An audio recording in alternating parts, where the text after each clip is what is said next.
This channel does not promote any violent, harmful, or illegal activities. All content provided by this channel is meant for educational purpose only.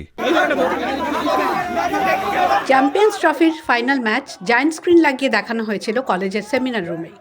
অভিযোগ, কার অনুমতি নিয়ে সেই room খোলা হয়েছিল সেই প্রশ্নে এক ইন্টার্নকে শোকজ করেন ডিন অনুপমা নাথগুপ্ত।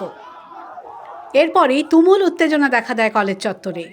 বুধবার দুপুরে ওই ছাত্রকে শোকজ করার প্রতিবাদে কলেজের ডিনকে ডেপুটেশন দিতে যায় ছাত্রছাত্রীরা।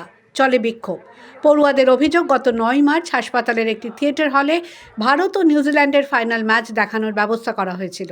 এর জন্য প্রয়োজনীয় অনুমতি চাওয়া হয়েছিল ডিনের কাছে।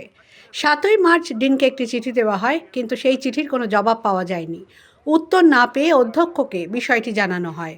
অধ্যক্ষ ফোনে ওই থিয়েটারের খেলা দেখানোর অনুমতি দেন, কিন্তু পরবর্তীতে কলেজের ছাত্র সানি মান্নাকে একটি শোকজের চিঠি পাঠানো হয়। জানতে চাওয়া হয় কার অনুমতিতে তিনি ওই থিয়েটার হল খুলিয়েছেন। এই নিয়ে তেতে ওঠে মেডিকেল কলেজ। সানি এবং অন্য ছাত্রছাত্রীদের বক্তব্য, অধ্যক্ষ অনুমতি দেওয়ার পরেও কেন শোকজ করা হলো। বুধবারের পর বৃহস্পতিবারও ডিনকে ঘিরে বিক্ষোভ দেখান ছাত্রছাত্রীরা। মেডিকেল কলেজে আসার পর পড়ুয়াদের একাংশ তাকে ব্যারিকেড করে ভেতরে ঢুকিয়ে দেওয়ার চেষ্টা করলে একদল ছাত্র বাধা দেয়। কিছুক্ষণ কলেজে থাকার পর ছাত্রদের তুমুল বিক্ষোভের মধ্যেই কলেজ ছাড়েন তিনি। তারপরেও বিক্ষোভ চলে মেডিকেল কলেজ চত্বরে। এরপরেই সোজা মাটিগাড়া থানায় যান ডিন অনুপমা নাথগুপ্ত। প্রায় ১ ঘন্টা থানার ভেতরে ছিলেন তিনি। তবে দ্য ওয়ালের পক্ষ থেকে কী হলো জানতে চাওয়া হলে তিনি কোনো উত্তর দেননি।